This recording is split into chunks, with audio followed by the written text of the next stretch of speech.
अयोध्या में प्रभु श्री राम की प्राण प्रतिष्ठा के बाद बंद हुआ ट्रेनों और बसों का संचालन अब पूरी रूप से सामान्य हो गया है। सबसे बड़ी बात है 36 ट्रेनें जो अपने सामान्य रूप से चलने लगी हैं और रोडवेज बसें भी चल रही हैं। लेकिन प्रभु राम की प्राण प्रतिष्ठा के बाद जो भीड़ बढ़ी है उससे रोडवेज को संजीवनी की तरह फायदा हुआ है कि अयोध्या के लिए पहले बहुत कम पैसेंजर मिलते थे, इस समय रोडवेज की हर बस खचाखच भर के जा रही है और रोडवेज के रीजनल मैनेजर ने यहाँ तक व्यवस्था की है कि हर 20 मिनट में बस चलाई जाए जो लखनऊ के आलमबाग, कैसरबाग और अवध बस अड्डे से निकलेगी और इन बसों में अयोध्या के दर्शनार्थियों और श्रद्धालुओं को जाने के लिए जो है व्यवस्था की गई है। सबसे बड़ी है बसों में रामधुन भी बज रही है और उनको भक्ति भावना का एहसास भी हो रहा है। अब देखना यह है कि कितना जो है कारगर रहता है, भीड़ कब तक चलती है, क्योंकि जो है भीड़ का भी सीजन बताया जा रहा है कि अभी छुट्टियां चल रही हैं और तमाम बच्चों के एग्जाम खत्म हो गए तो जो है भीड़ बढ़ी है। लेकिन कल से जो है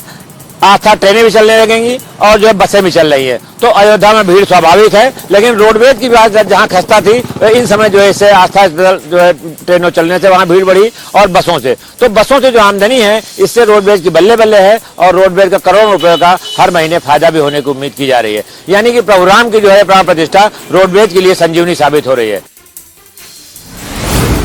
पीजीआई द्वारा रोबोटिक सर्जरी में अब एक कदम और आगे बढ़ा गया। हम बताना चाहेंगे कि पीजीआई लखनऊ में 2019 से रोबोटिक सर्जरी की जा रही, लेकिन अब तक की जो सर्जरी हो रही सिर्फ 5 विभागों में हो रही थी, जिसमें कि endocrine surgery, CVTS department, gastro surgery. लेकिन आज ही निदेशक पीजीआई डॉक्टर आर के धीमान ने कहा कि अब वो 2 से 3 रोबोट और खरीदने वाले हैं, जिसके बाद 7 से 8 विभागों में भी रोबोट के द्वारा सर्जरी की जाएगी। निश्चित रूप से पीजीआई का नाम अपने आप में प्रदेश की सरकारी संस्थानों में सबसे अव्वल रहा है, क्योंकि सबसे अच्छी स्वास्थ्य सेवाएं दे रहा है। उसमें कहीं ना कहीं इस तरह की रोबोटिक सर्जरी जो तकनीक जो बढ़ाई जा रही है, इससे कहीं ना कहीं आने वाले जितने भी वहां पर मरीज हैं उनको लाभ मिलना और भी इससे बेहतर होगा, ये कहना है डॉक्टर आर के धीमान निदेशक का। कहीं ना कहीं इस तरह की जो तकनीकें बढ़ती जा रही हैं वो आज के डिजिटल युग में कहीं ना कहीं लोगों को इसका लाभ मिलना है, ये कहना गलत नहीं होगा। उत्तर प्रदेश सरकार जहां पर गौशालाओं में गौवंशों को सुरक्षित करने के लिए लाख दिशा निर्देश जिम्मेदार अधिकारियों को दे रहे हैं और लाखों करोड़ रुपए गौशाला व गौवंशों के लिए खर्च किए जा रहे हैं, लेकिन कहीं न कहीं उन आदेश व उन रुपयों का बंदरबांट किया जा रहा है। ऐसी एक तस्वीर कानपुर देहात के लाला भगत गौशाला की देखने को मिली, जहां पर लाला भगत गौशाला में एक शख्स वीडियो बनाकर कई अधमरे व मृत पड़े गौवंशों के शरीरों को दिखा रहा है और साथ ही गौशाला में मिट्टी खोदकर गड्ढे में दफनाए गए गौवंशों की भी तस्वीर बयां की। जहां पर अब देखना ये होगा कि लगातार उत्तर प्रदेश सरकार निराश्रित गौवंशों को सुरक्षित करने के लिए लाखों करोड़ रुपए खर्च कर रही है और जिम्मेदार कानपुर के देहात के जो अधिकारी हैं उन्हें दिशा निर्देश दिए जा रहे हैं, लेकिन दिशा निर्देश देने के बावजूद भी पूरे मामले में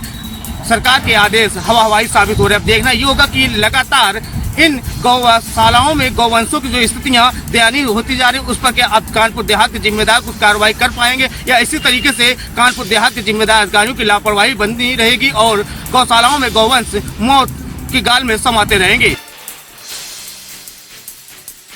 नगरी प्रयागराज के कोठा पारचा इलाके में एक शॉप में आग लग गई और देखते ही देखते आग ने विकराल रूप धारण कर लिया और बिल्डिंग से तेज धुआं निकलने लगा, जिसके बाद स्थानीय लोगों ने इसकी सूचना तत्काल फायर ब्रिगेड की टीम को दी है और मौके पहुंची फायर ब्रिगेड की टीम जहां आग को बुझाने में जुट गई, मगर आग जिस तरह से विकराल रूप धारण कर चुकी थी फायर ब्रिगेड को कड़ी मशक्कत करनी पड़ी और काफी देर तक आग से जूझना पड़ा और फायर ब्रिगेड की टीम ने कड़ी मशक्कत के बाद आग पर काबू पाया है और किसी प्रकार की जनहानि नहीं हुई है। जहां सामान जलकर भले ही राख हो गया मगर आग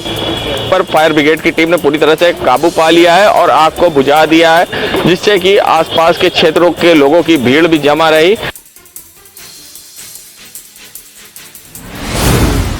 के हमीरपुर जिले में फायर एनओसी के बिना धड़ल्ले से गेस्ट हाउस और होटल चल रहे हैं। शहर के नामी गिरामी होटल जिसमें कान्हा धाम, हमीरपुर जंक्शन, होटल वेदिका, पेटू अड्डा जैसे आधा दर्जन होटल और गेस्ट हाउस हमीरपुर के शहर मुख्यालय में संचालित है, जिनके पास फायर सिस्टम तो लगे हैं लेकिन फायर सिस्टम फेल हो जाने के डर से दमकल विभाग द्वारा एनओसी नहीं जारी कराई गई है। इन्हीं बिल्डिंगों में कई बार बड़े बड़े हादसे भी हो चुके हैं और इन बिल्डिंगों में बड़े बड़े माल भी चल रहे हैं, जिनमें सैकड़ों की संख्या में लोगों की भीड़ रहती है और शादियों के समय इन गेस्ट हाउसों में हजारों की संख्या में लोग पहुंचते हैं। ऐसे में अगर कोई हादसा होता है तो आग से बड़ी घटना हो सकती है और इसका जिम्मेदार कौन होगा, यही दमकल विभाग के अधिकारियों से बात की गई तो उनका कहना है कि जिन होटल और गेस्ट हाउस के पास फायर की एनओसी नहीं है, 1 लीटर जारी कर मानक के अनुसार फायर सिस्टम लगाकर दमकल विभाग द्वारा एनओसी जारी करने के निर्देश दिए गए हैं। वहीं अगर बात करें तो पिछले 1 दशक से यह होटल और गेस्ट हाउस शहर मुख्यालय में चल रहे हैं,